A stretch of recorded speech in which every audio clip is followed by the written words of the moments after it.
Welcome to episode 224 of Empty the Bench on the Empty the Bench podcast network. He's Paul Lombardi. I'm Nick Morgasen. Yes, it's another fill-in host for the last couple of weeks. Can't really get into why. Maybe in a couple of weeks we will. We'll get there. But while we're doing that, make sure you follow the show on social media at ETB Sports, Facebook, Twitter, Instagram at ETB Sports. Follow the Empty the Bench podcast network at ETB Network, Facebook, Twitter, Instagram, and TikTok at ETB Network. Follow our YouTube channel, youtube.com/ETB Network, where you can find this show. You can find the 3&D and a bunch of other shows as well. So make sure you check out our channel as well, approaching 700 subscribers. So make sure you help us out, like, subscribe, do all that. Also, for the latest blogs and information, etbpodcast.com as well. We got a lot of NBA stuff, NFL stuff, baseball stuff, all coming into season. So make sure you check that stuff out as well. Also, like Paul's show, like my show, like the whole network, presented by WolfSpreads. If you checked out Football Friday, we have done a lot with the WolfSpreads app. Think of it as your beginner's app. You don't need to put real money on the app. It's fantasy money. So I guess, like, if you've seen on ESPN, they do auction drafts and you spend money, and it's not real money. It's basically play money. And basically, you're betting on all the action, parlays, lines, overs and unders, and you're playing against your friends. And how many people at most, Paul, did we have one play? Like 7 or 8? Yeah, about like 7 or 8. I think it was like $1,500 we would get. Yeah. So 2,000, spending a minimum of 1,500. Whoever profits the 2K bankroll wins. We obviously did it with the NFL, but there's other sports as well. NBA, MLB, NHL, college football, college basketball, especially with March Madness approaching now. Put fantasy dollars on the over, under, the money line, or the spreads, competing for bragging rights with your fellow players while having additional fun watching sports and not risking your house in the process. WolfSpreads, sports betting for friends who love the action. Now, a lot to get into, Paul. Usually you and I are talking NBA and a ton of NBA. This is going to be NFL free agent frenzy, more like a circus, and Major League Baseball. Yeah. So this is going to be a lot of fun.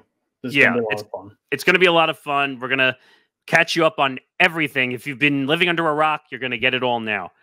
But speaking of not losing your house in the process, let's talk about Aaron Rodgers, because before we get into the free agency bonanza. So this report comes out over the last couple days as we're recording this. Aaron Rodgers is on Robert F. Kennedy Jr.'s list to be a running mate on the independent presidential ticket in November. And my first reaction to this whole thing is, what other distractions do we need from Aaron Rodgers? First, it was the Pat McAfee stuff. It was almost getting sued by Jimmy Kimmel for saying he was on the Epstein Island list. He thinks he's defying science with COVID vaccines. I don't know, Paul. Did I leave out anything there? No, you pretty much hit all of it. I mean, and on top of that, all of his ayahuasca, his retreats and everything, just like you were saying before the show too. Apparently he heard about the RFK stuff when he was on another ayahuasca retreat just recently. So he's still doing those. That wasn't just a last off-season thing. He's still doing those. He's just a crazy dude. He really is. He's a one-of-a-kind conspiracy theorist type dude. And this is like the last thing that he needs to be going on in his life right now. Just tore his Achilles. He's trying to fight back, trying to prove to the Jets that he actually can win a Super Bowl and can actually make the team competitive.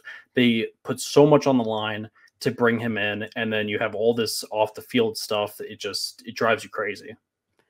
Yeah, and it only gets worse because, like, I was reading, Paul, a report from CNN. Not that I'm a big fan of politics. You and I, like, we're sports guys at heart. That's what we do. But unfortunately, Aaron Rodgers has dragged the sports world into the political realm. So according to Kate Sullivan, who works for CNN, this was a tweet that was put out. Aaron Rodgers shared conspiracy theories about the Sandy Hook shooting in private conversations, falsely claiming it never happened. and that the 21st graders who were murdered with an AR-15 were all actors. Now, my first reaction to this is he trying to get a rise out of people? Like, is that what he's doing here? Because if he is, he's doing a good job of getting a rise out of people. Yeah, it's so true.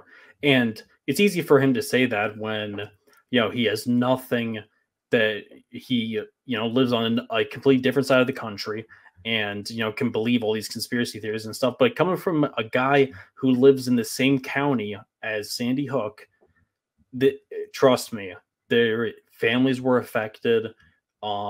It's not a joke. It's not a joke. And it's not something to have a conspiracy theory about, because this was real stuff. This is the real world.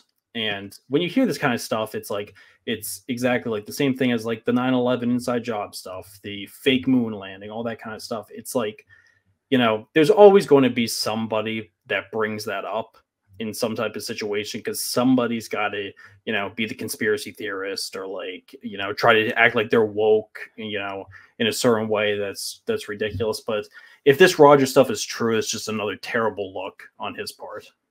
I mean, like I started to say, the whole thing, by the way, like he almost cost McAfee some of his show and his job, the way that he was making those conspiracies about Jimmy Kimmel being on the Epstein list. I mean, that was hot water. Like now you want to be involved as a VP, a guy who's never done politics, anything except for having dumb opinions on things. Yeah. And do the Jets really want this distraction? I mean, they're kind of handcuffed because of the contract. Mm-hmm. And they've basically done everything that Aaron Rodgers is want, bringing in crappy teammates like Randall Cobb and who was the other guy they brought in? Alan Lazard, too. Alan Lazard, who I think Randall Cobb, by the way, played 4 plays and got hurt, just like Aaron Rodgers. Yeah. And honestly, David Bakhtiari is probably on the way as well. I would not be surprised about that. And they also brought in Hackett, the offensive coordinator, who, without Aaron Rodgers, is basically a nobody and can't do anything. Yeah. But yeah, this is a very bizarre story. Like, the sad part is, I could see Aaron Rodgers doing this. I could. Like, I don't want him to do it. I think it's terrible. It's a bad look. But Aaron Rodgers doesn't care about PR hits at all. Yeah. No, he doesn't. The whole reason for doing this is just to get a rise out of stuff. I mean, we see this with all these celebrities that think that they could just run for president, because technically anybody can run for president. Like, it's a free and open thing. You're not actually running for president unless you're like a serious candidate. But like, these people are starting to take advantage of that a little bit. I mean, unfortunately, and again, this has nothing to do with politics, but Trump kind of started that movement, saying, I'm a rich billionaire that's a celebrity, I'm going to run for president. Somehow he won. Yeah. And we're heading down that awful road of Biden and Trump again. But my point is that, if Trump did it, anyone can do it. Like, and you know what? I think that the Aaron Rodgers experiment should be over. That's just my opinion on it. Yeah. Just suffer. Just take the dead cap hit like Denver did with Russell Wilson, and just move on, because it's not getting any better at all. It's such a tough situation. I feel like they have to give him a year. They have to at least, like, they have to see what they put all this money into. They have to like test it at least 1 year, and we see how this upcoming season goes. But it's a weird situation.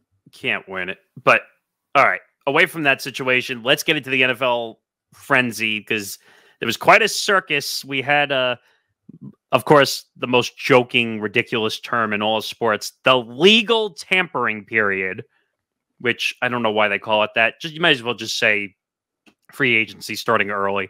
Yeah. But the shocking move, or I shouldn't say shocking, but the team and the player, Kirk Cousins, has agreed to a 4-year, $180 million deal with the Atlanta Falcons. Now, that number's not made up if you're watching on the video side. $100 million guaranteed. Yep. Holy money. I mean, he's the king of guaranteed money, though. He's coming off of 2 fully guaranteed contracts from the Minnesota Vikings. And it's crazy that He's won 0 playoff games. Correct me if I'm wrong, but he's won 0 playoff games. And this dude is going to be going on to making probably $500 million by the time his career is over. It's absolutely insane.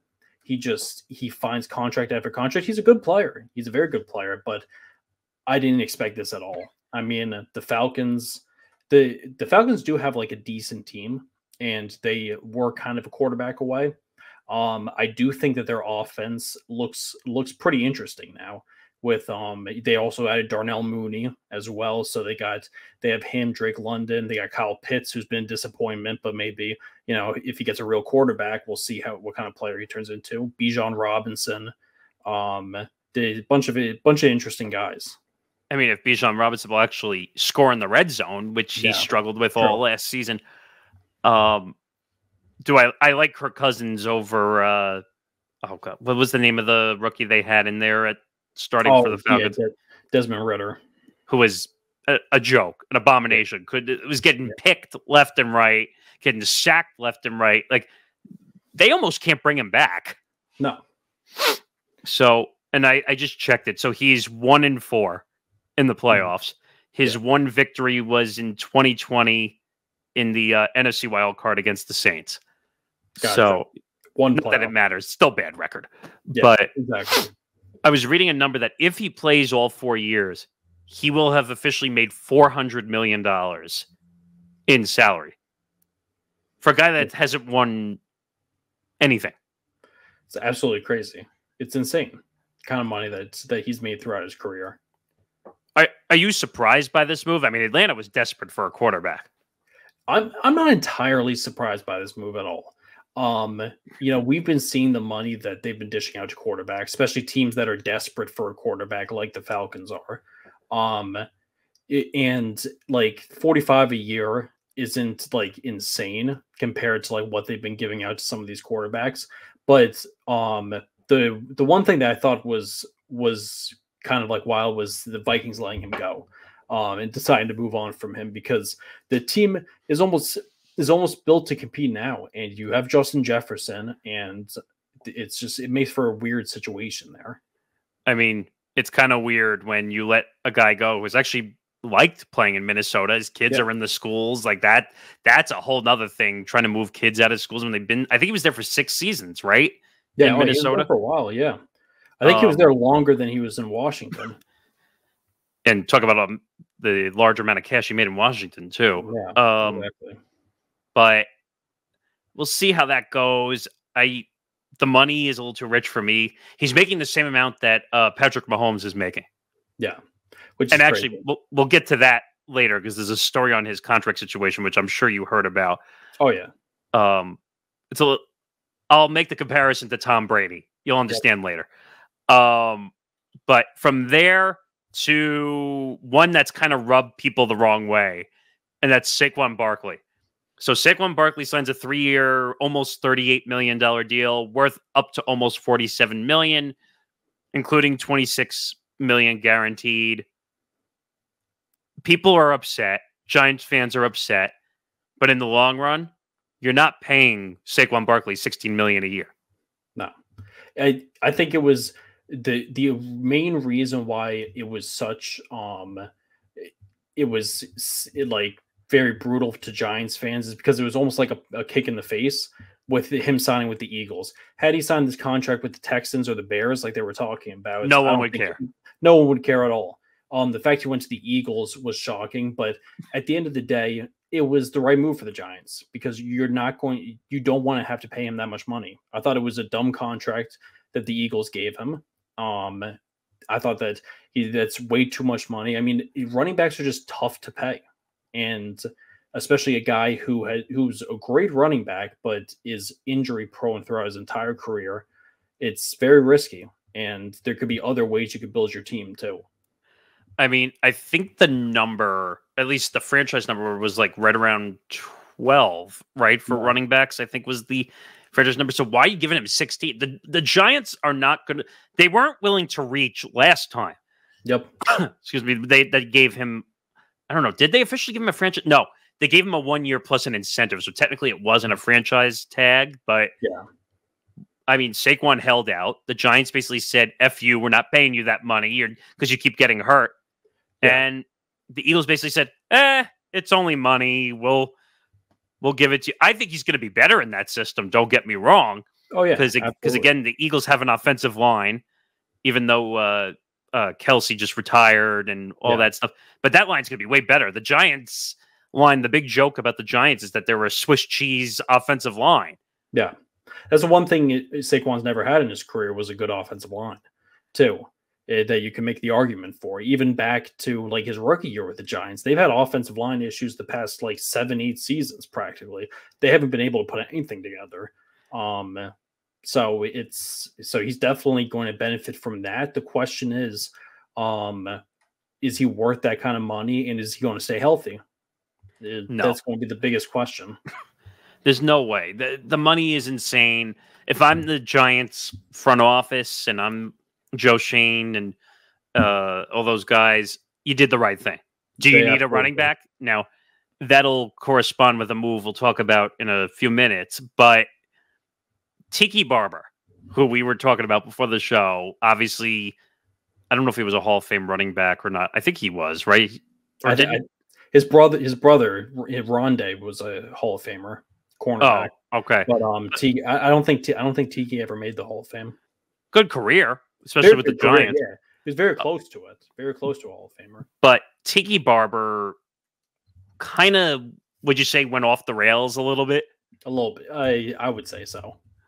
And basically went on his show, Evan and Tiki, on WFAN here in New York, and basically said to directly to Saquon. Actually, I have the quote right here. You're dead to us, Saquon. Good luck. You're dead to me. Almost like it's directly affecting him personally, which I thought was the most bizarre thing when I saw this come out. And Saquon responds, and I don't blame Saquon for responding this way. You've been a hater since I got to New York, and all the dead to me talk, don't smile in my face when you see me. Yeah. Yep. Wow. It was a wild statement. And I mean, if it was coming from a giant great or something that was a respectable person, all that kind of stuff. I mean, Tiki Barber's a giant great, but he had his fair share of issues throughout his career, both on and off the field. So to be kind of come out and say that, I thought was a little bit like crazy. I mean, he's on WFAN. They live off of, making a statement that's going to go viral, all that kind of stuff. So, I mean, I wouldn't say that they go out of their way, because I like WFAN.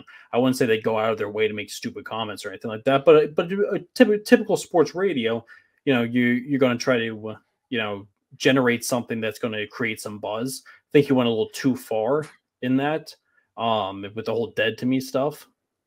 Right. I mean, but I feel like that's typical for like a Giants-Eagles rivalry. Yeah. Or I'll give you another example closer to baseball. Yankees-Red Sox. Say like when someone goes from the Yankees to the Red Sox or the Red Sox to the Yankees, both sides are sour when that happens. I'm sure when Johnny Damon signed with the Yankees, there was a lot worse said on Boston radio than what Tiki Barber said. Jacoby Ellsbury before he got hurt. Yeah, and Ellsbury as well. Even though Ellsbury basically was hurt for most of that contract. But like, I guess I understand it only from the standpoint of Giants Eagles. But come on, Tiki. Like, really? Like, what do you... And I'm going to be a little more tough on FAN than you are, because I feel like they are more looking for the viral moments more than being truthful and accurate. Yep. Like, forget it. Boomer and Gio, all they care about is comedy and imitating Barstool and all this stuff. Yeah. That show's not even listenable. And then you have Tiki, which you have a former Giant, great, on your airwaves, and he's, excuse me, being inappropriate on the air. Yeah. Or I don't know if I would say inappropriate, but just like totally disrespectful to somebody. And I think Tiki also knows, like, hey, this Giants team is imploding and it's going nowhere. I mean, you lost. Saquon was your offensive threat, and you're yelling about it. Yeah. I think that's the biggest thing. I think it's like Giants Nation senses doom right now. They had that one glimpse 2 years ago of the playoffs, and they had such a down year this year. They had a year that proved that Daniel Jones is not their future quarterback, so they have to go digging for a new future quarterback. Their offensive line's still in shambles, and the one guy that the team could rely on when he plays to be a star player was Saquon, and he leaves to go to the Eagles. So it's a bit of a slap in the face. And it's definitely got to hurt. There's no doubt about that. And also, they didn't re-sign Xavier McKinney. Either, which was another big name. Supposedly they were going to bring back, and supposedly the conversations broke down. They just let him go, which was very odd. Same thing with Saquon. They just said, "All right, we're not even going to franchise you." They could have done that if they really wanted to. They could have. They didn't end up franchising anybody. They could have franchised McKinney if they really wanted to keep him. So and also like people, and I agree. Some people say like, "Why did you pay Daniel Jones and not Saquon?" Like, you gave Daniel Jones $40 million a year. Look what's happened since. He's been hurt. Yeah. And you're stuck with that contract now. Yep. I mean, who's going to start? Tommy DeVito? Exactly. Like, he's going to be their starting quarterback next year. He has to be, because they got 1 year. They can get out of the contract after next season. They can release him to free up the rest of that contract, but they owe him $40 million next year, so they're not going to just swallow that. He's going to be their quarterback next year. They may trade up to try to get a rookie. That was the report. Yeah, exactly. I saw that. They may trade up to try to get a rookie, whether it's McCarthy or whoever ends up being. It's going to cost them though a lot. It is, and they really don't have much to trade. Yeah, no, they don't. It's an interesting situation. But like, especially the quarterback, because I can't really see a situation where Daniel Jones isn't their starting quarterback next year. No way. You're not going to swallow $40 million. I mean, they're going to take a long, hard look and learn a lesson from Denver with Russell Wilson, and realizing the amount of money. I think it was like $85 million in dead cap. That basically, that's how desperate you are to get out from Russell Wilson in Denver. I don't think the Giants, and I have to look it up, because I'm curious to see what the cap number or the dead cap number would be. And let's see. So 2024, 35 million. So he's going to make 35.5 million in 2024. The cap hit is 47 million. The dead cap is almost 70. Yeah. It's absurd numbers, especially for a player like Daniel Jones. And they thought that they were getting ahead of the game by giving him the contract, because he was coming off the year where he led them to the playoffs, and even though I never thought that he was their future quarterback, there were Giants fans that believed it and kind of bought all in on Daniel Jones. And this is the kind of situation that franchises have to go to when you make the wrong pick at quarterback. And like you were saying with the money and having to give 1 more year. So I just looked at the contract. His 2024 salary is fully guaranteed. So they're stuck. They're completely stuck with him. It's fully guaranteed. After next season, they can cut him and free up. They have a potential out. Yeah. Yeah. They have an out, so they can get rid of the final 2 years of that contract. So it was like a 4-year, $40 a year contract, but it really was only for 2 years. There's no way you're paying him $30 million in 2025 and 46.5 in 26. No. There's no way. Unless he comes out next year and like leads them to the playoffs and like puts up MVP numbers, which is not going to happen. But that's the only way that they might be like, oh yeah, maybe he is our quarterback. But they also might trade up for a quarterback too. So that creates I don't know. Do you think like winning one playoff game like changes the momentum? I don't think so. At least not for me, it doesn't. I think if he put up MVP numbers and led them like deep into a playoff run, maybe that changes things. Like goes out there and is a completely new player. But honestly, like I'm saying all this kind of just like as a joke, because obviously it's not going to happen. Because we've all seen the kind of player he is. Like he's not that special. He's nothing special. Yeah, I mean, Giants fans are going to be hurt. They're going to be frustrated, but I wouldn't be surprised if Saquon goes down with another injury. The Eagles are going to be screwed with all that money. And you know what? we'll talk about the corresponding move because of this, which is Devin Singletary signing a 3-year, $16.5 million deal worth up to 19.5. By the way, I think for all intents and purposes, they got the most value out of the running back position this way. Oh, absolutely. They did. And for a cheap contract like that, that's the kind of contract you want to have your running back on, because running backs are so replaceable and so expendable that you can't have a $13-14 million running back unless it's Christian McCaffrey or prime Derrick Henry or a guy like that who changes an offense. If it's anybody else, you can't have something like that on your books. This was a good signing, I thought, for the Giants. I'm kind of surprised that Texans let him go. I know. Well, they ended up grabbing Joe Mixon, which we'll go over later. But I would have stuck with Singletary. I feel like he fit in well with. Oh God, why am I forgetting the quarterback? Yeah, Stroud. Yeah. Who, by the way, had his own big year of his own. Him and Stroud were like on the same page, including the playoffs with the touchdown, which was major that he had. Yeah. Actually, I think he had a 2-touchdown game in the playoffs. I think he won them the game essentially, but I don't know. Like, this is more economy friendly is the way I look at it. Yeah. It fills a need. Is it Saquon Barkley? No, but Devin Singletary will stay healthy. Number one. Exactly. Number two, he will give you the runs and the attempts and be consistent. And he'll give you decent numbers too. Like he's proven he could be right around 1,000-yard rusher if he stays healthy for the entire season. Also, he can catch passes. He can catch passes too. And exactly. And you're only paying him 16.5.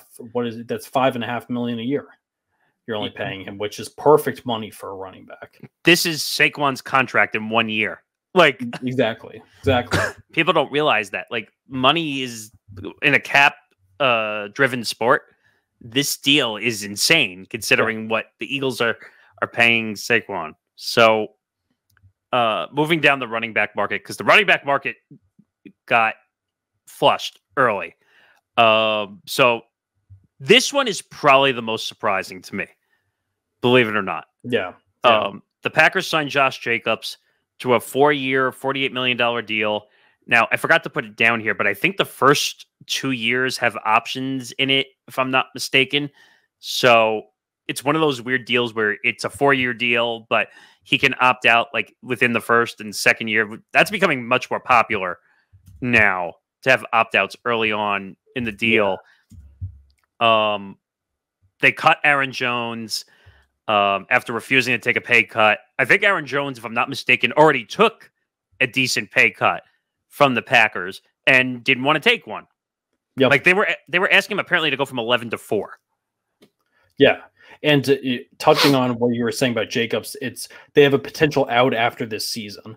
So basically, he's going to be making 14.8 mil. Josh Jacobs will be making 14.8 mil this season, and then the Packers can decide to either cut him and they don't owe him anything after that. If they decide to cut him, or they hold on to him and they owe him money over the next 3 years. He'll make 11.5, and then 12 over the next 3 That's years. Great value, by the way. Fantastic value for the Packers. If he goes out there, has a terrible year this year, you cut him and you free up all that money. But that's insane. Great. Even if they keep him, let's say he has a average year, which for him, an average year is probably better than most people's great year, to be honest. Exactly. And then the next 3 years to have him for 11, which is under the franchise tag number for running back. That's insane. It's not bad at all. It'd be less than what Saquon's getting paid, and probably we'll be putting up better numbers than what Saquon's going to be putting up too. So this was definitely an interesting move because I didn't really know what to expect, like on who was going to get Jacobs. I knew that there was a good chance he leaves the Raiders because they've just been having the contract disputes like for years now. It seems like they haven't been. He was underpaid. He was very underpaid, and they decided, they've had the Aaron Jones, AJ Dillon tandem for a long time. It did pretty decently for a while, but it got to a point where they were able to get younger. Had to pay a little bit more for that, and their veteran didn't want to take a pay cut, so they moved on, decided to get younger, decided to get more explosive too. I mean, the Packers are coming off of a playoff win, and Jordan Love looks pretty solid in the second half last season. So and Josh Jacobs is going to help spread that offense out even more. There's a lot of reasons to be pretty excited if you're a Packers fan towards the future. I mean, over a year ago, like Packers fans were panicking up the wazoo because they had no idea what to expect from Jordan Love. Their running back situation with, again, Aaron Jones, who's a question mark certain years. Exactly. Who is the young wide receiver? Christian Watson, who was always hurt. Paul, you're muted. There we go. But Christian Watson was supposed to be this big name and just was hurt and couldn't do much. Exactly. And he actually had a good year this year too. He finally kind of broke out and was more trustworthy. Yeah, so I hope this works out. I think Josh Jacobs is going to be a stud wherever he goes. But excuse me, I don't know. The Packers are really not a run game offense, are they? No, I don't think so. But they've always had the opportunity to do that during Aaron Jones's prime, and some of the past guys that they've had in their backfield too. They've always had some decent running backs, but they're a passing explosive team, and Jordan Love likes to pass the ball. That was definitely proven this year. He throws a lot. Not afraid to throw some interceptions and to throw some risks from time to time. So it is an interesting situation. They'll definitely start running the ball more now with Josh Jacobs, but Josh Jacobs also can catch out of the backfield as well too. So that's a big value. That's a big value play now, having a running back that can catch passes. Like, that's a huge thing.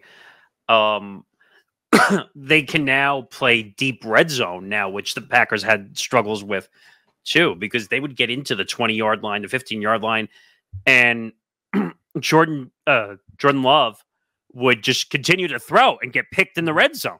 Exactly. And that would be a huge problem. But yeah. I think this was one of the better signings on the running back side by far, and it's not costing them a lot of money. I think it is too. And like I was saying before, like there's very few. I think that $12 million is a lot to pay for a running back, but for certain guys, it's not terrible. And like Derrick Henry and Christian McCaffrey, I mean, not Derrick Henry anymore, but Derrick Henry in his prime, Christian McCaffrey, those kind of guys. Josh Jacobs is not quite those two guys in their prime, but he's pretty close. He's pretty close to them. So it really is not a terrible signing. Also, on the running back side, Titans signed Tony Pollard to a 3-year, $24 million deal. The Titans have been busy trying to make some moves. Now, will it benefit them? Time will tell. They got to get their quarterback position right, because right now that's just not working the way it needs to. But the Cowboys are like surprising me, like letting all these guys go. And this is really not an expensive deal. Again, they could have easily matched that. $8 million a year. It's really not that bad. And he said, Pollard came out and said that he would take less to go back to the Cowboys too. So you would think in essence that maybe they could have got him for $7 a year, maybe gave him 3 years, 21 instead of 3 years, 24, and they could have brought him back. That's just my guess. But yeah, the Cowboys they've just been holding pat. And as of right now, they don't have a running back. They're definitely gonna have to draft one.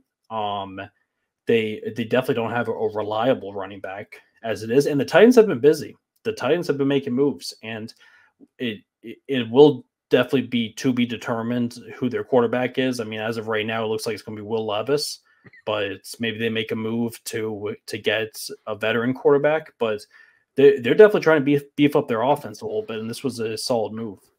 Now, I wouldn't say Tony Pollard is like a legit number one. Yeah. I see him as like almost like a 1B or a 2A. I mean, 1A or 2B, 1B or 2A is what I should say. No, not like a direct number one, because Tony Pollard is not like your strong aggressive running back. Like, he was the guy that would clean up the yards to get you the first downs. Like, he's not out there putting up 15, 20 touchdowns like a McCaffrey, as you were saying earlier. Yeah, exactly. And that's exactly it.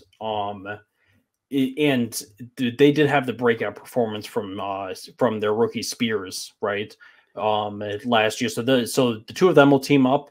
That'll probably be the 1A and 1B, in any order, that you want to give it. But yeah, it'll be interesting. I mean, I still see them signing another like cheap veteran running back, maybe like a red zone type guy, because Pollard and Spears are both kind of injury prone. Yeah. So I don't know. We'll see how.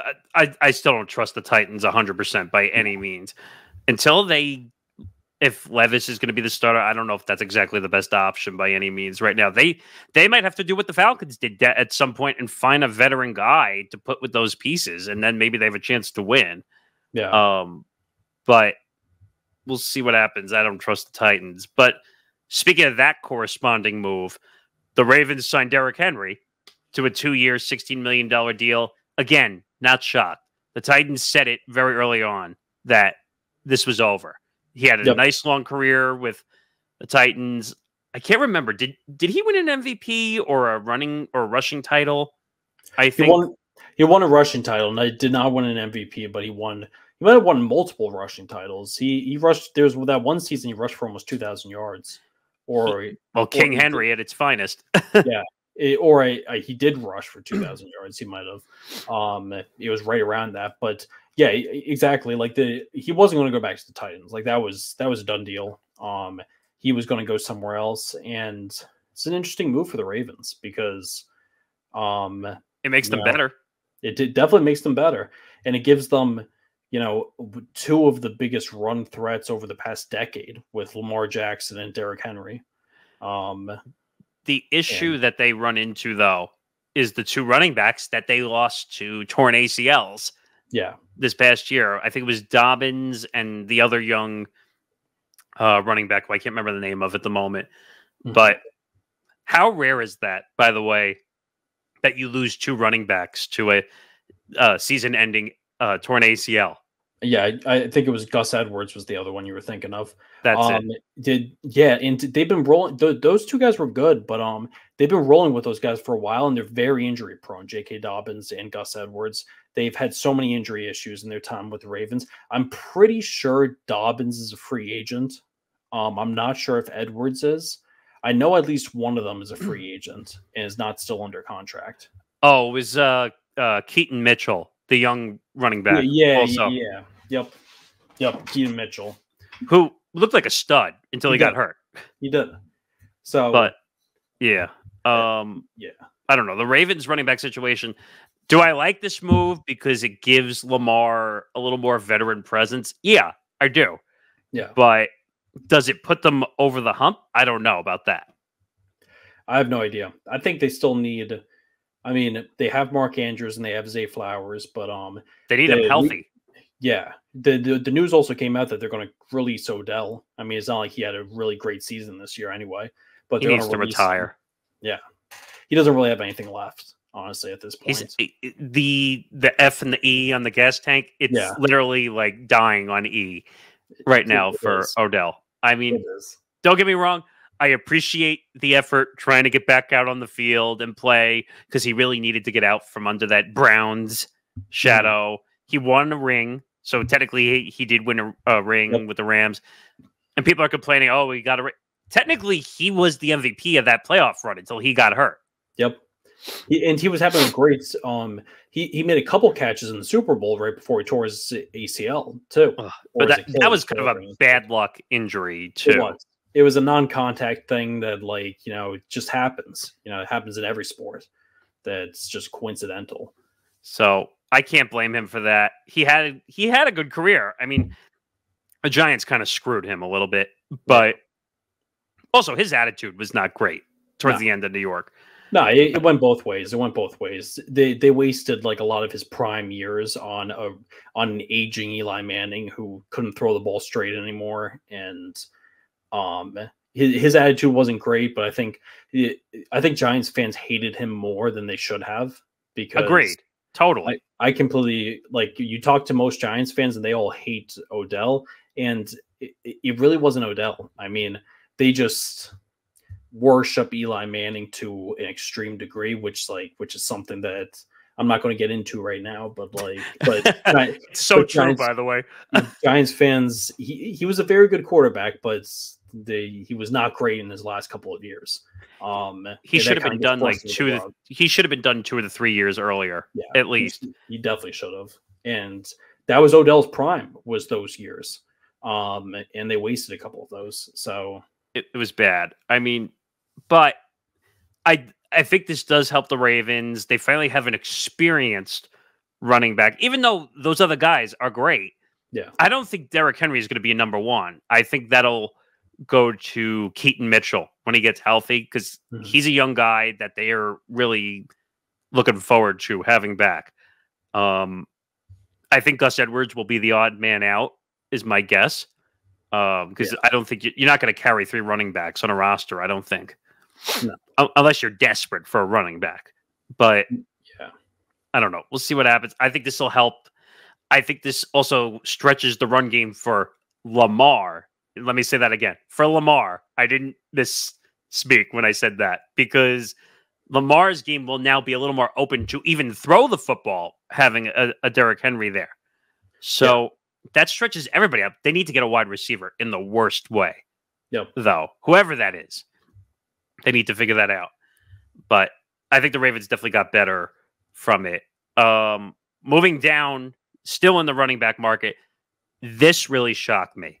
Yeah. Commanders signed Austin Eckler to a 2-year deal worth up to $11.43 million. Now, I think part of this has to do with cap issues, if I had to take a guess. Because in LA, both teams have cap issues. Yeah. They're both really bad. They're both really bad. But you were saying it to me before the show. The Commanders are spending large. Yep. They had one of the biggest cap spaces in the league going into this offseason, and they've been spending. They're trying to beef up their team a little bit. They just added Bobby Wagner a few hours ago, I saw. And I mean, they definitely had a down year. They're going to have a top pick. What do they have? Like the 3rd pick, I think. I think you're right. Yeah. Something like that. And yeah, this is a decent move. You know, it'll be interesting to see who their quarterback's going to be next year. They're not paying Eckler very much. You know, he's a little bit more of a passing threat than he is a runner, an in-space runner. Unless he's in the red zone, which he's pretty decent in. Exactly. He scores touchdowns with ease, which something that the Commanders do need. That's the one thing. That's like the like a power hitting designated hitter in baseball. Like if you could hit home runs, you're always going to have a spot to hit, regardless. Yeah. The same thing here. If you're a great running back that can put the ball in the end zone, then that's all that really matters in this situation. Exactly. Even if you're the 2nd or 3rd running back on the team, you know, there's always going to be a spot for you if you can pound the ball into the red zone 10 plus times a year when called upon. True. I mean, we'll see if this move actually pays off. But like you said, there's a quarterback issue going on in Washington. They don't know who it's going to be. Who do they have? They had Brissett. Then they got rid of him. He's now where? Brissett signed with the Patriots, actually. As of right now, I mean, the Patriots have a top pick, and I think they're going to draft quarterback. But as of right now, Brissett's their only quarterback on the roster. But they had Sam Howell this past year, the Commanders. And I think he was the most sacked quarterback in the league, if I'm not mistaken. Yeah, I think it was. I think they signed another quarterback though that's going to like compete with Sam Howell. Yeah, I don't remember off the top of my head, but I went to look up the cap number, by the way, for Commanders. It was $92 million that they had in cap space. Yeah, which is a crazy amount. But if I'm not mistaken, the Pats had more. I think they had upwards of $100 million. Oh yeah, the Pats had the most by far. Marcus Mariota is the guy they signed. They signed Mariota to fight with Howell for the job. But On top of Eckler, they signed Wagner. They signed Zach Ertz too. I mean, he's not the same Zach Ertz, but still interesting. Tyler Biotish, Jeremy Chin, Dorrance Armstrong. I'm looking down the list here. Jeremy Reeves, the safety.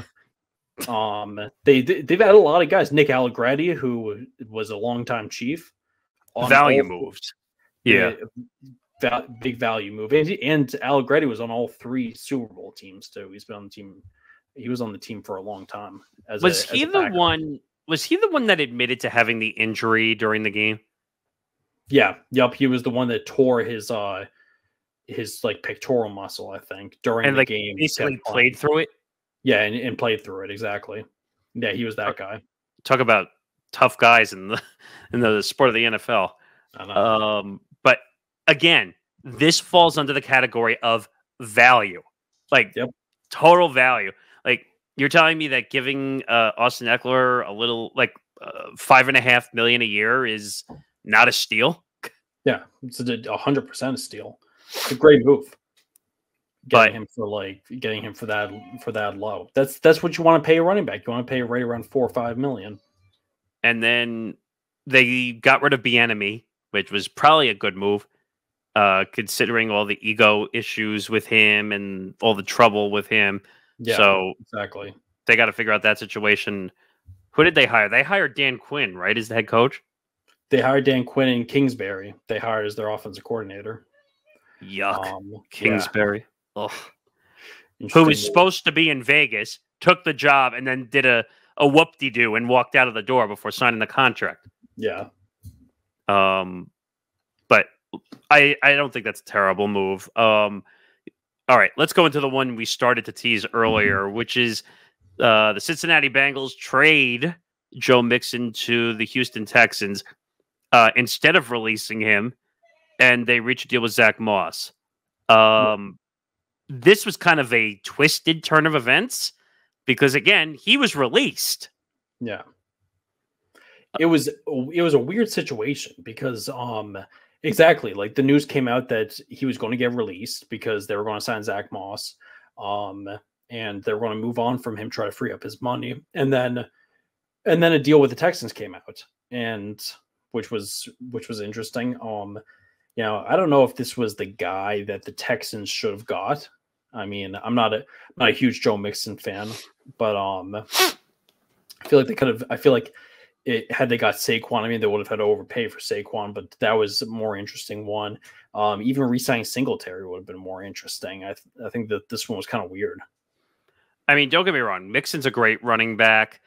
Was he the one that had and I always get this confused. I must be thinking the Browns running back that had the season-ending. Yeah, Nick Chubb. But I think Mixon's had some issues off the field, if I'm not mistaken, right? Oh, yeah, he has. He's had his fair share. So, like, great running back. Very, like, Showtime-ish, a little bit Deion Sanders-like on the field. But he's got to let his game do the talking, not the ego doing the talking. I think it's a good move for the Texans. They needed someone that has experience carrying the football. Yep. Don't get me wrong. I love Devin Singletary. Singletary is awesome. Yeah. But I think Mixon adds some flair to that front line, which they really needed. Well, it gives them veteran presence is the biggest thing. And a guy who's played in a Super Bowl too. I mean, this Texans team is going to go into next year as one of the young and upcoming teams in the AFC. I mean, they completely overperformed this year. And Stroud had a fantastic year. They're going to be the favorites in their division by far, and they're going to be the favorites to potentially make a push in the playoffs too. So getting a guy like Mixon definitely makes things a little bit more interesting and helps them come playoff time and all that kind of stuff. All right, I just want to pause for a second.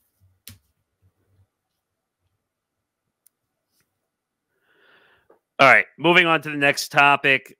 This was kind of a little bit of a shocker. It happened right before the show.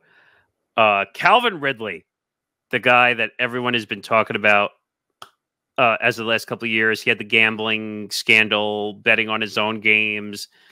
I'm still shocked that he got more of a suspension than Deshaun Watson did. Yeah, but to say the least, that's a story for another day. there was a lot of rumors that either he was going to go to the Jaguars or he was going to go to the Patriots, which was the surprise wildcard team in this whole thing. But he signs with the Titans. Again, Titans making moves. Yep. 4 years, $92 million, $50 million guaranteed. There was a lot of yelling being done by Titans fans on social media because they said you wouldn't sign A.J. Brown, who was 24 or 25 years old, for 4 years, $100 million, but you give Calvin Ridley 4 years, $92 million. Yeah. And understandably so, to be honest. I thought that them deciding to trade A.J. Brown really made no sense because they countered with that move and they ended up signing DeAndre Hopkins, even though they didn't give him a huge contract. They signed him, and now they gave a ton of money to Calvin Ridley. So it's like they had the money and were willing to spend it on a wide receiver, but for whatever reason, they didn't believe it was A.J. Brown, who's become a star with the Eagles. So I definitely think that was an interesting move. But it's the Titans. Titans are making some interesting moves. Like I don't necessarily. It's going to be interesting to see like what their quarterback situation becomes because they're starting to build a little bit of an offense with a couple of running backs now, a couple of wide receivers, but it's who's going to be throwing them the ball is the question. That I was going to say that's a good question because if Will Levis is leading this offense, there is going to be problems in Tennessee. Yeah, absolutely. But that is what it is. I mean, I'm happy he got paid because I think he got screwed by the NFL, even though he was wrong for gambling on the games. That's not a question. But to say he got a year and Deshaun got 11 games, there's something wrong with the NFL. Yeah. He shouldn't have got as many games as he got. He should have, and especially with the whole thing with all these different leagues having gambling partners now and all that kind of stuff. It's very hypocritical to do it, but it's you can go back and forth and have an argument for days about this kind of stuff. I mean, hello, DraftKings and FanDuel commercials, every other commercial on TV. I mean, exactly. And all the deals you run. Moving on, just because I'm a Jet fan, we got to include something because the Jets actually decided to make a move. The Jets signed Tyrod Taylor away from the Giants, a 2-year deal worth up to $18 million. I could say I'm actually shocked that they went and they got a backup quarterback. Now, I think that finally spells the end of a certain quarterback that I can't stand for a very long time, in Zach Wilson. Good move, bad move. What do you think? I thought it was a good move. That was a really good move, honestly. It gives them a veteran insurance behind Aaron Rodgers, and that's what they needed this year. That's the reason why they couldn't get competitive. They decided to roll the dice and hold on to Zach Wilson despite bringing in Aaron Rodgers, and the worst ended up happening. And Zach Wilson had to man the team for the entire year, and you figured out that he cannot be a future quarterback. So there's no doubt that they were going to get rid of Zach Wilson this offseason. I don't think they've officially released him yet, but I'm sure that's to come eventually. But I thought this was a good move. Tyrod Taylor is a very solid backup. He's a very solid backup. As long as he doesn't get hurt. Exactly. I wouldn't be surprised if at some point we see Tyrod Taylor the way Aaron Rodgers is acting right now. Yep. But I think this is another unfortunate throwaway year for New York football as a whole. I don't think the Giants are going anywhere. I don't think the Jets are going anywhere. And New York football fans are going to be pissed off. Yeah. Big time. But we'll see what happens. And hopefully we get some interesting games out of New York, maybe. Exactly. Another quarterback move. I threw this one in there because this is kind of a feel-goodish story. I left out the team for some reason because I wrote this one quick. Joe Flacco agrees to a 1-year deal worth up to $8.7 million, including 4.5 million guaranteed with the Colts. With the Colts, exactly. So do you make anything of that or no? I think it's good. It's a feel-good move too, because he was out of the league last year, came back, led the Browns to the playoffs, and did a great job. We did a great job in Cleveland and gets a pretty decent contract. And, you know, the Colts do definitely need to have a backup veteran. You got Anthony Richardson. He got hurt last year. I don't know the extent of his injury and like how he's rehabbing stuff, if he's like slated to miss any time next year, but he could always go down again, or he may struggle in his sophomore year and you have to bring in the veterans sometimes. Like, it's always good to have that. And Gardner Minshew left to go to the Colts, so you don't have him anymore. So I think this is a good move, and it's a fantastic move for Flacco because, you know, out of pretty much being done and out of it, but knowing that he still had some potential is good. I mean, comeback player of the year also, which was massive. Again, they shouldn't have been anywhere where they were, including in that playoff run. I mean, they had a good team. They're a great defensive team, and they have some great offensive pieces. I'll talk about the Browns. But, I mean, Flacco saved them from being a disappointment, upset in the first round. I think he had that record game also. Didn't he have like 5 touchdowns or something in a game? Some ridiculous record of a game. Oh, yeah. The numbers he put up were fantastic. It's almost like a little video game quality like move. Yeah. But that's pretty much it on the free agency front of the NFL. There'll be a ton of moves being announced. So just follow the show's social media at ETB Sports. I'm dropping as many as I possibly could. One quick note, because what were your quick thoughts on the Russell Wilson situation to Pittsburgh? I actually honestly thought it was a pretty solid move for the Steelers. I thought that, you know, Kenny Pickett may not be the guy. I don't think he's going to be the guy. And, you know, it's a low risk, high reward type of move. He had a pretty decent season. That Broncos team was just not that good this past year. He had a pretty okay season. Now you put him on a team with a veteran head coach like Mike Tomlin, and he's got a couple of receivers. They just trade Deontay Johnson, but you got George Pickens, and they're going to try to fix up their offensive line in the draft. And you might have something. You know, you might have like a little bit of a competitive team. So I thought it was a good move for the Steelers. They're paying him nothing. If worst comes to worst, he ends up being terrible, you bench him or you cut him. Like there's it's low risk, high reward. I think they got him for $1.2 million, which I think is the minimum, so to speak. Yeah. And the Broncos are going to pay like almost $38 million for him to not be on the team. Yeah, exactly. Which is insane. Insane to pay someone $38 million and not even on your roster. The Broncos come away as the biggest losers in this situation by far. Oh yeah. And Adam Schefter over the last day or so said the Broncos officially have released Russell Wilson with a post June 1 designation. Yeah. So it says as was planned entering free agency, Denver now will spread the cap hit by taking on $53 million in 2024 and $32 million in 2025. I mean, holy smokes! Like, unbelievable. It's going to handcuff the Broncos the next couple of years. They're going to have a very tough time putting together like a good team. They're not going to be able to sign anybody. They're not going to be able to sign anybody. It's way too much money.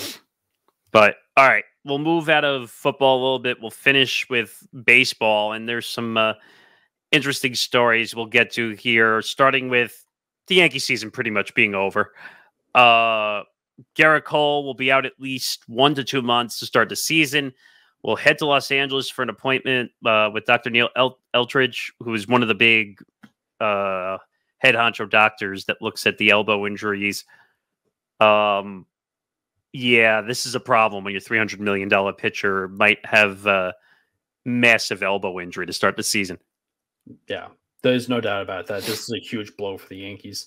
And the best case scenario is if he misses 1 to 2 months, he might end up going to this doctor and they might end up finding something that makes him sideline even longer, which, you know, as a baseball fan, that is definitely tough to see. You know, it stinks when any of the star players kind of go down. But it's Cy Young Award winner. Cy Young, exactly, reigning Cy Young Award winner. As a Mets fan, I'm all too used to it. I know exactly how these things go. But I think it puts the rotation in question because you don't know what you're going to get from Rodon. He hasn't had a fantastic spring training. Stroman being a question mark as well. Cortez hasn't had a great spring training as well. There's just a lot of guys that's like they're going to need a lot out of these guys, and it's going to be interesting to see. Without Cole, even for a month or two, your season could be over in a month or two. Like you dig yourself a hole like that early on. Him coming back and even pitching perfect, like if you're in the hole for a month or two, it's going to be hard to climb out of. And there's nobody that they can bring in to replace the productivity that Cole gives you. Well, we'll get to that in a second. I'm kind of glad you brought it up that way. But Gerrit Cole is the ace. The de facto ace, the guy that they paid close to $330 million to. And you got to be dejected as an organization. Just be like, all right, we were ready. Our ace is ready. Stanton's actually in good shape. Maybe we have a chance here. There were some analysts that were projecting the Yankees to go to the World Series, which and I said, even as a Yankee fan, I'm like, okay, can we like pump the brakes, please? Like a little. Especially after the Soto trade. I mean, that's going to be one that's big. But I mean, also another tough one too is Judge is hurt now too. And that's another big one. And he may miss opening day. And I forgot what they said the designation. It was like early spring training fatigue or whatever they called it, which I was like, wait a minute. How can you have early spring training fatigue when you just showed up to camp? Yeah, it's ridiculous. And I mean, that's the only problem though, is like Judge is such a great player, but the injuries just I've always added up. And you also don't know what you're going to get from Stanton. I mean, Soto's going to go out there and do Juan Soto things. He's a fantastic player.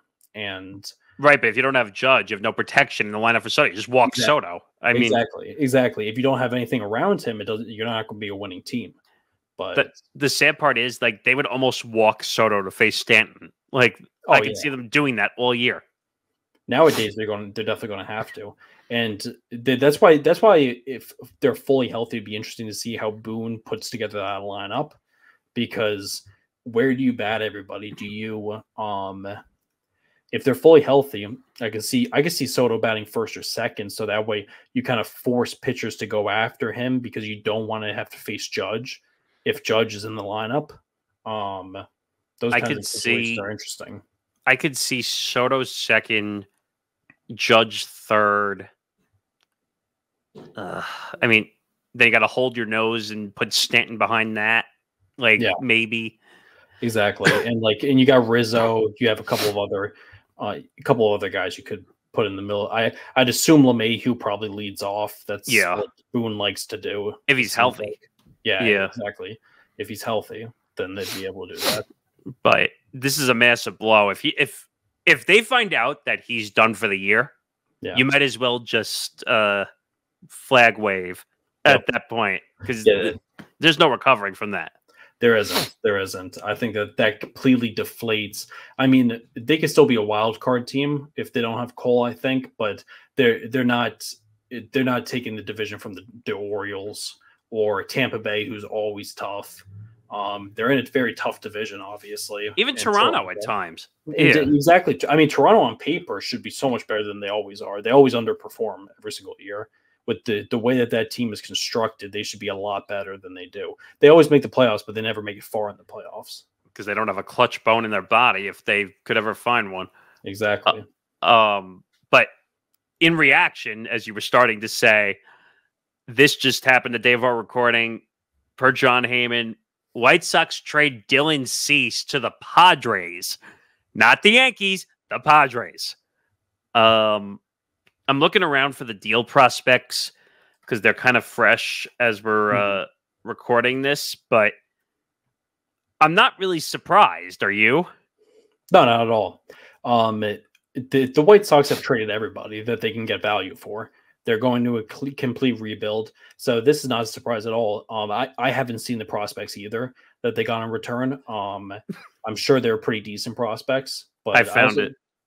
Oh, okay. So per sources, the entire return for Dylan Cease is right-handed pitcher Drew Thorpe, the Padres' #5 prospect, Samuel Zavala, number 7.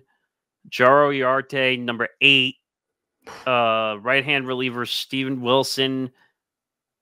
Yeah, so and Thorpe's number 85. So basically they got 3 top 100 prospects and a relief pitcher. That's a fantastic haul by the White Sox, I think. And three guys in the Padres top 10. Top 100. Yeah. In baseball's top 100? Yeah. Jeez, wow. Which is insane if you think about it. That's crazy. Now the Yankees were not willing to give up their top prospect. I think it was it Spencer Jones or Shane Jones or whatever. Which I don't blame them, by the way, because they didn't know what they were getting. But you knew there was an issue when the Yankees came back to the table and made an offer for Dylan Cease and the White Sox. He said, something's wrong with Gerrit Cole. What's happening? Yep. Well, once that happened, you knew that somebody got on the phone and told Cashman, like, okay, this might be bad. You need to possibly go after Cease. But that's a big haul though. Like, I'm not surprised that the Yankees didn't give in. They probably demanded Spencer Jones, or one of those guys who is one of their bigger prospects. Was Drew Thorpe? Wasn't he a Yankee prospect? Was he part of the Juan Soto trade, or am I thinking of a different guy?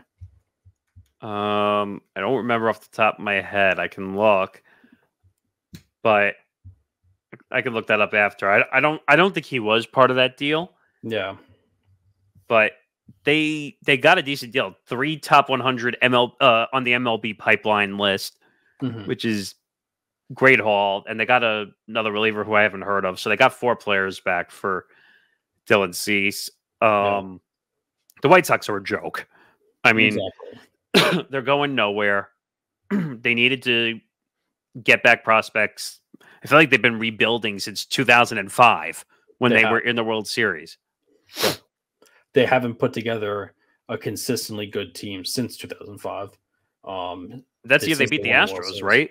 That's when they beat the Astros. Yeah, that year. That was the Ozzie Guillen, Bobby Jinks era in Chicago. I used to love that team. Paul Konerko. That team was great. That team was so good. Jermaine Dye.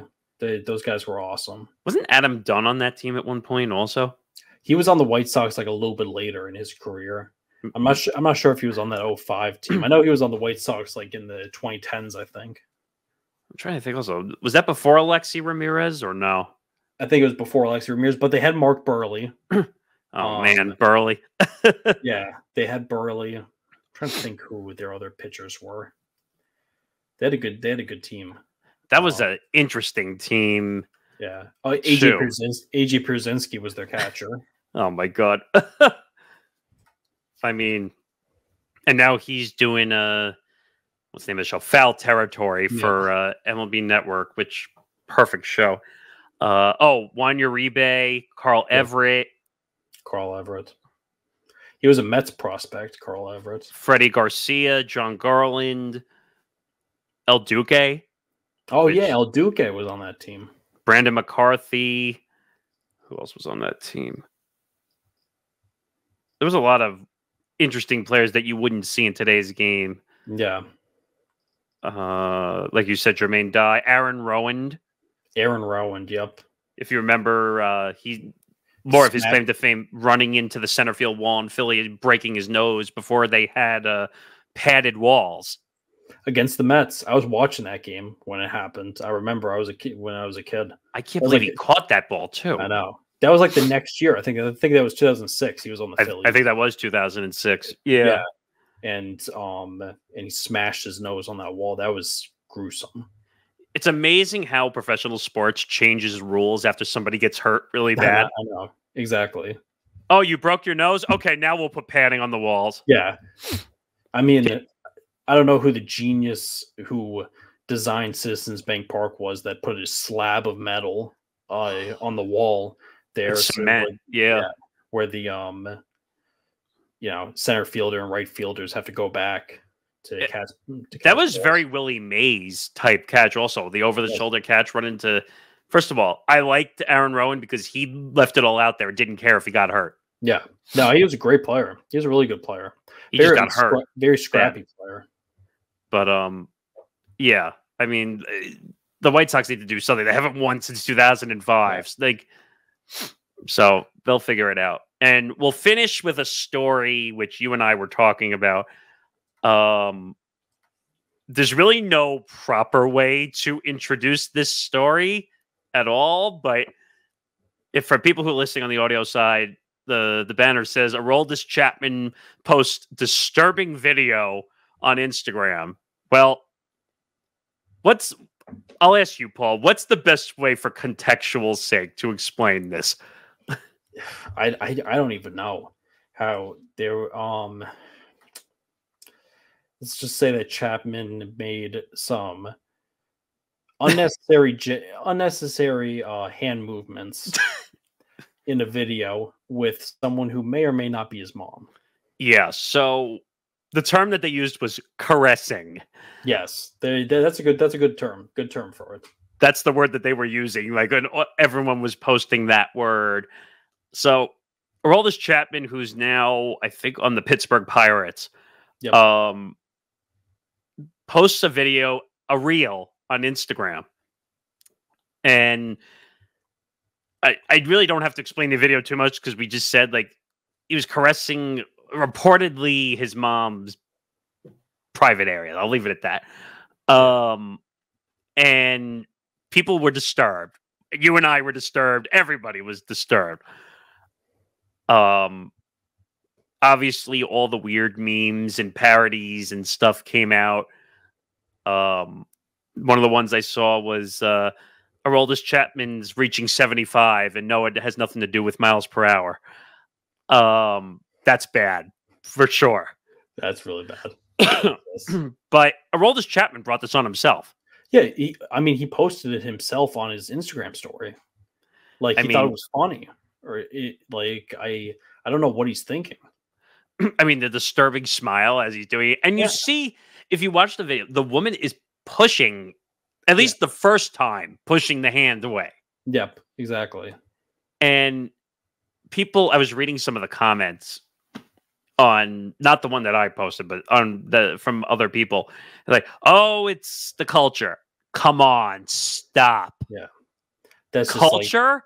That's such a poor excuse, like to make for it. There's no culture where that's okay. Come on now. I don't care who you are. I don't care what culture you are. I don't care what nationality you are. I don't care what you are. At that point, that's not okay. No, it's not okay. It's human decency. It doesn't matter what nationality you are and stuff. If you're a human, you don't do stuff like that. Like that's just not. There's no culture where that's okay. And not that I'm looking for or fishing for what could have happened, but if it was an older woman that was not related to him, like we couldn't get on him about it as much because that's a personal choice then at that point. But now let's be clear, at the time of this recording, we don't know exactly who the woman is. We don't know. It's being reported that it's his mother. You said that you read in part of the story that you said someone like dug up pictures and found it. Someone like dug up a picture of his mother, and it's like the same woman. It's like an identical woman. I saw that. Don't know like how true that is. I mean, there's no reports. I mean, there's no like definite thing. Like, he didn't come out and say that was his mom or anything like that. So we do not know for sure, but it very well could have been. Oh, so I see a side by side, like you were saying, him in a Reds uniform next to his mother. Yep.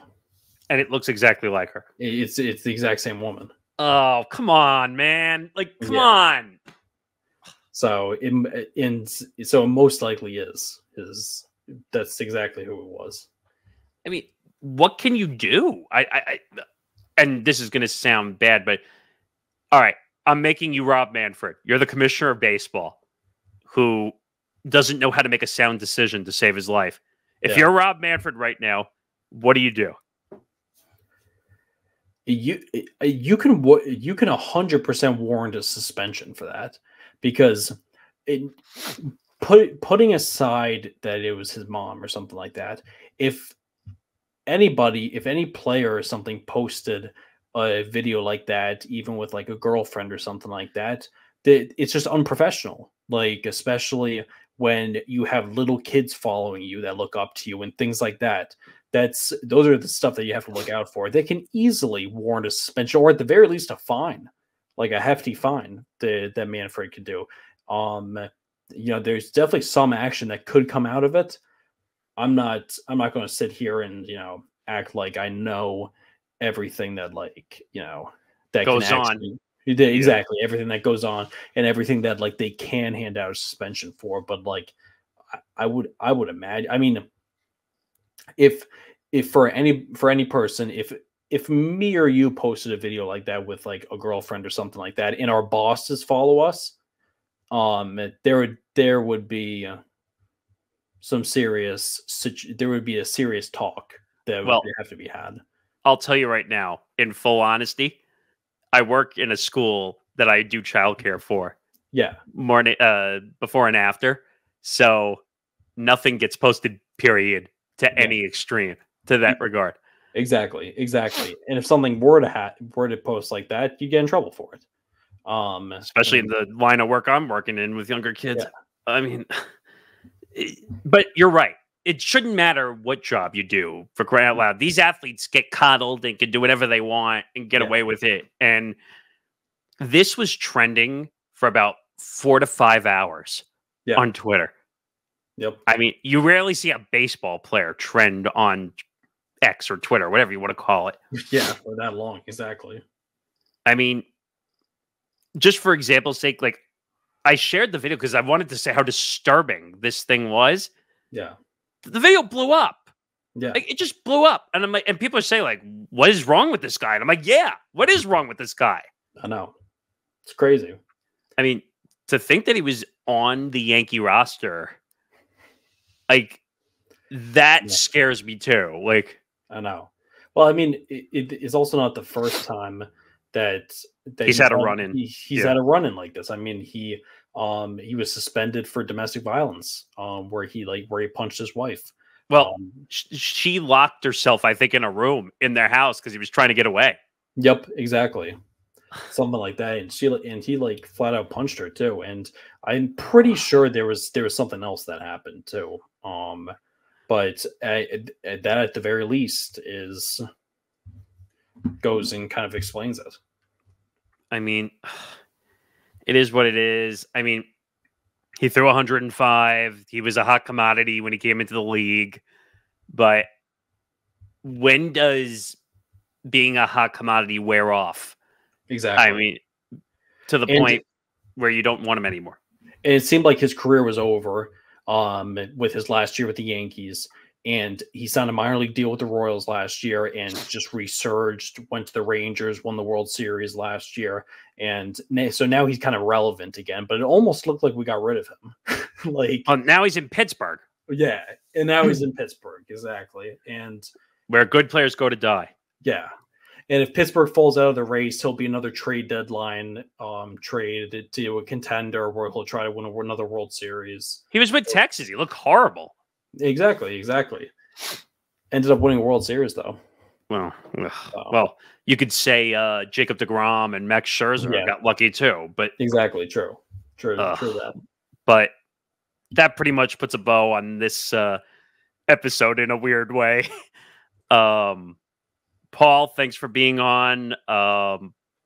Promote your show since you're here. Of course, thanks for having me, Nick. It's nice to talk more than just basketball from time to time, of course, but you guys can check out the 3&D on the Empty the Bench Podcast Network. We air Monday nights at 5 o'clock. We're in depth right now with the conference tournaments going on in college basketball. We got Selection Sunday coming up. We got March Madness coming up. So it's going to be a busy time.